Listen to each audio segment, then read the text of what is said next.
So this is going to be another movie review. This one's called G-Man 1935. Give it a 3 out of 5 stars. I had mixed feelings about it.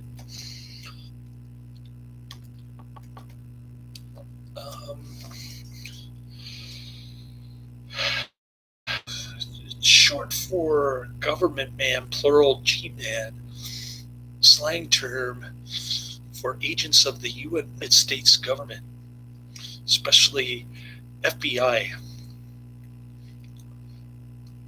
Also used for members of the G Division, a Dublin Metropolitan Police unit operating out of Dublin Castle prior to Irish. Prior to Irish independence in 1922.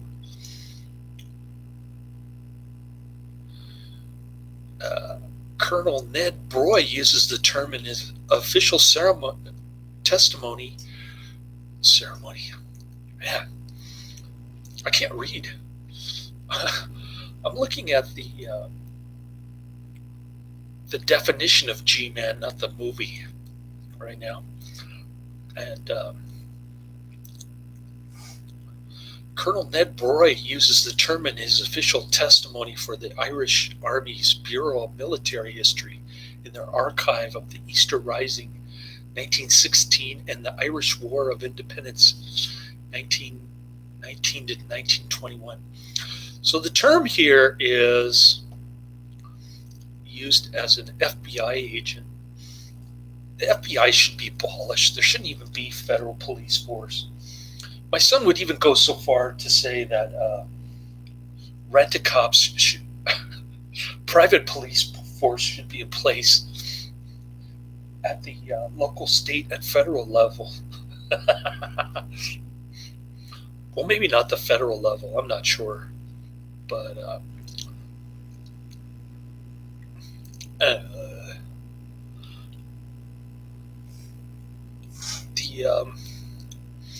this movie was a deliberate attempt to counteract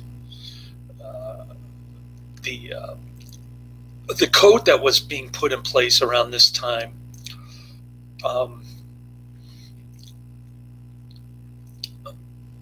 Political and business leaders were claiming there was a disturbing trend of glorifying criminals in the early 30s gangster films like Little Caesar, Scarface, Public Enemy,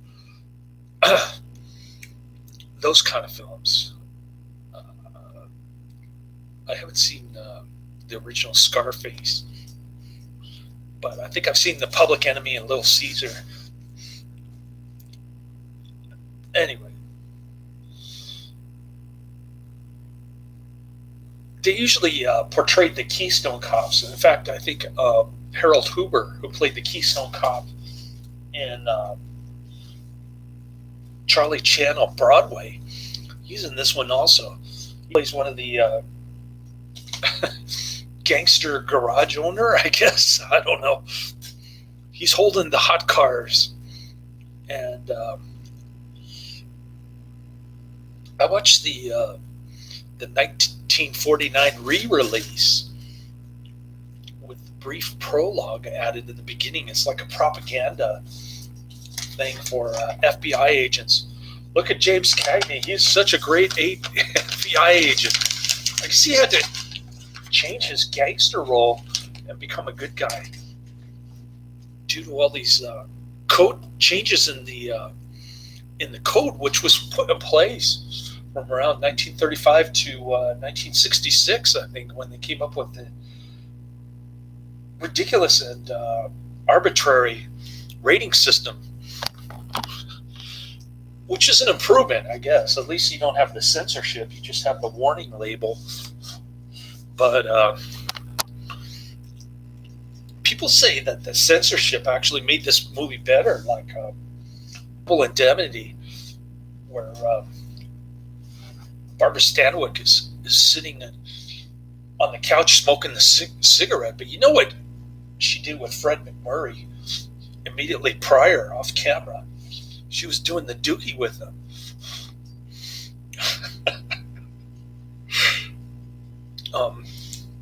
I pointed that out to my mom when she was alive, but anyways, she thought censorship was cool.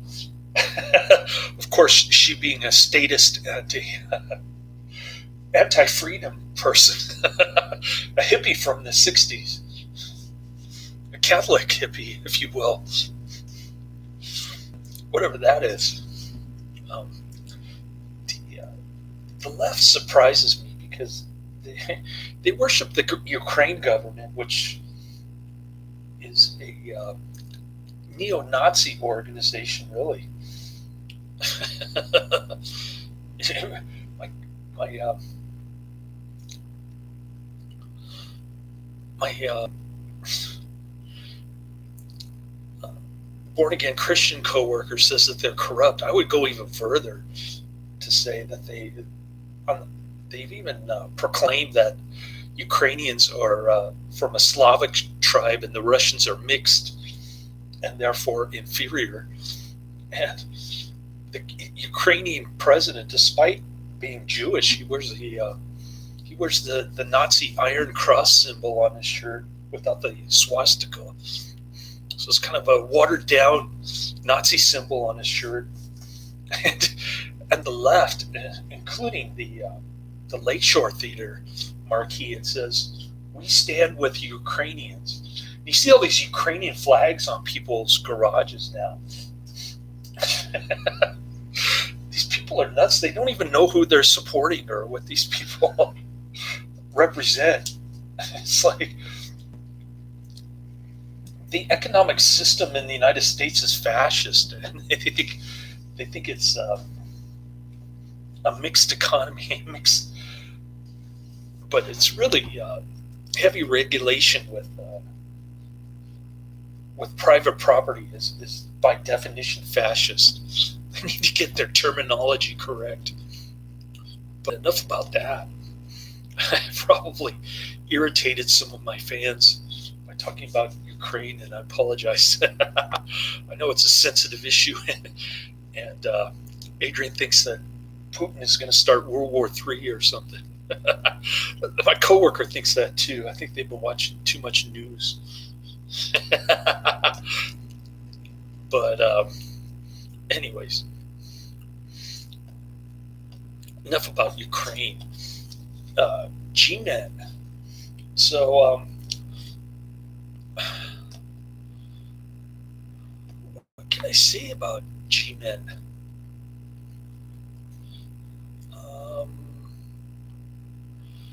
It's 1 hour 25 minutes. I watched the black and white colorized version, seen as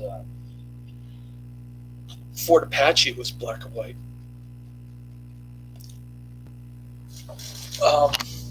So James Cagney, in a role reversal,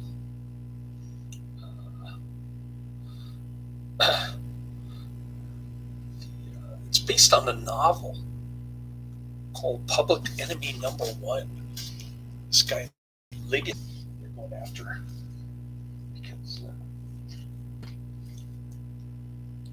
because the crime bosses, they like to cross state lines, and they're entitled to things like due process, and they own guns. So something has to be done about that. It's always a federal solution. So I'm looking at comparable movies on IMDb, and it's got City for Conquest, Each Dawn I Die, Bullets or Ballots, and Dillinger, which I have seen.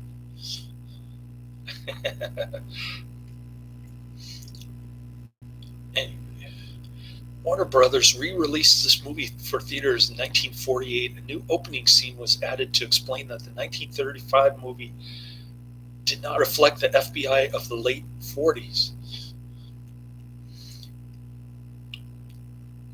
And it's supposed to be a history lesson.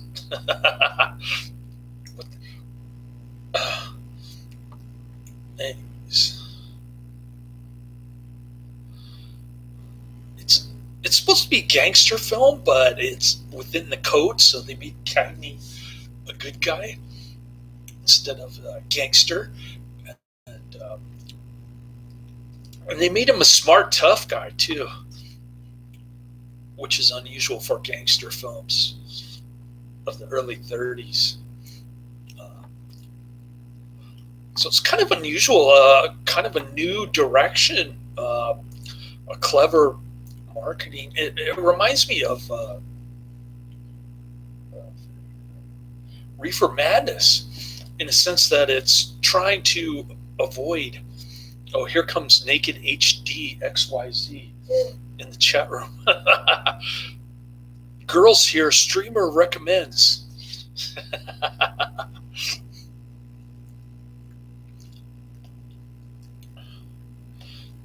Okay, I'm going to report this as pornography. Not that it will do any good, but I've got to do this every Sunday. Like you guys, the spammers from Russia, they know when I'm doing videos. It's always on a Sunday. That's why Karate Man comes into the chat room on Sunday afternoon, whatever time it is in Australia. Not so much Adrian. He's really busy these days doing something. But James Cagney starts out as a lawyer who can't drum up business because he doesn't want to be a shyster lawyer, defending shady individuals and criminals and whatnot. He got put into college by a mobster. He used to be, I guess he grew up in a bad neighborhood or something. And the mobster wanted him to go straight, so he sent him to college, as if that's supposed to improve his lease on life. So he's struggling as a lawyer, and which isn't all that unusual. My divorce lawyer was kind of hurting for money. He actually took me to an arbitrator to get money from me. But anyways, his college roommate shows up and offers him a job at the FBI. Now, this time, the FBI are allowed to own guns, which is probably a good thing. They shouldn't even be there shouldn't even be federal police in the first place. I think my son and I can agree on that. He'd probably say no government police at all. And I would agree with him on that. Just have guns to defend your house. Get off my property, you whippersnapper. Just have guns to defend your house, Aaron said. All right. So they're complaining that crime is out of control and something has to be done. There ought to be a law. So they give the FBI goons a bunch of guns, and James Cagney is at first, his boss, is kind of horsing around with him, telling him he's a college student and not a true FBI agent. He'll never make it. And he even threatens to get James Cagney in trouble for his friendship with the gangster guy who put him through college. So the gangster guy is trying to quit the mob, and they don't like that. They tie him up in his house and they throw a big party. And that's when the G-men close in. It's a pretty impressive scene with the shootouts and the cars crashing and burning, things like that.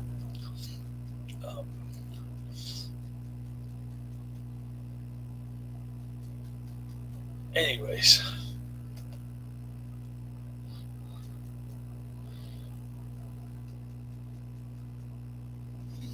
it's trying to make a connection with between the film and real life G-men in the FBI who were tracking kidnappers in the Pacific Northwest at the time.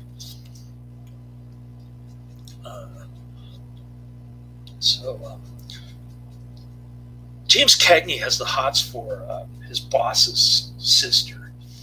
At first I thought they were married, but later on it's explained that she's his sister.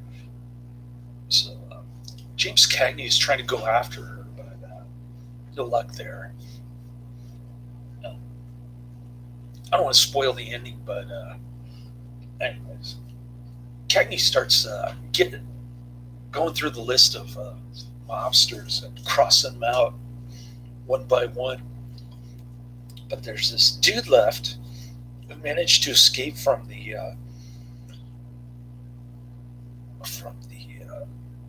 estranged gangster dude who was tied up in the house. He managed just to escape from the G-men during the shootout. And James Cagney knows his girlfriend, so he's able to find out where he's hiding. And she ends up getting shot at the end. I think they had some kind of relationship at some point. Like maybe she was his former girlfriend or something. But Collins is angry. He's mad that his wife turned him over to the government, spilled the beans, so to speak. And so he kidnaps the love interest of James Cagney, the sister, the boss's sister, and then Colin's wife goes after him, tries to notify the police, but then she gets shot in the phone booth. So it's got the kind of film noir, black and white thing, you know. It was kind of interesting to see the change of heart of the gangster. I thought he went back to the dark side, but they tricked me. They had him tied up in that room with that big party. So that was kind of interesting, playing tricks on my mind. I thought he was just letting them party there, but he was all tied up when I saw the scene. So that was kind of a surprise. And what else can I say about it? I mean, like I said, it's trying to be an exploitation film in the sense that, yes, the good guys always win, but we're going to show you all these shootouts and violent scenes because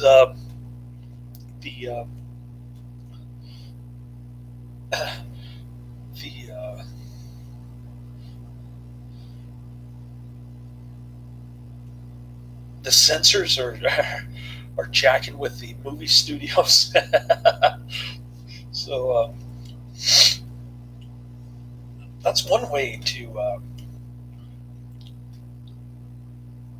get a movie past the censors back in the 30s, just to make it an anti-crime film like Reefer Madness, and have a ridiculous character playing the piano like a total goofball. That's what this movie reminded me of. So overall, I'm giving the disc 2 out of 5 stars. I hated the bonus features. I thought the movie was all right. A lot of bonus features on this thing. And a long movie. Not too long of a movie though. I think it's only an hour and 25 minutes, so not too bad. We'll watch Godzilla King of the Monsters now. I think I saw this when I was a teenager on VHS. But I can't remember. It's been so long. I'm losing my memory all the time. I got a new boss at work, and he told me not to mention that I'm going to be working for him. So what do? I go straight to my coworker and tell him, "Oh, I'm going to be working in for this guy now." All right. So coming down the pike on Netflix for next week, I've got The Ghost and Mrs. Muir, Chitty Chitty Bang Bang, and Hereditary. Uh, don't know what that's about.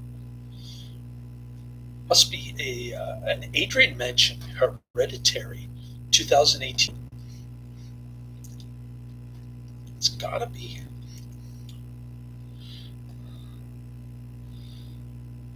I don't remember. I don't recognize any of these actors or director. Says it's like Rosemary or Exorcist, but without the high-profile directors.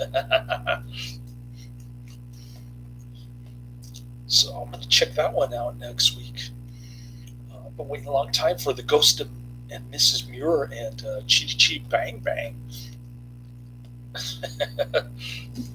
So got the hamburgers grilled up.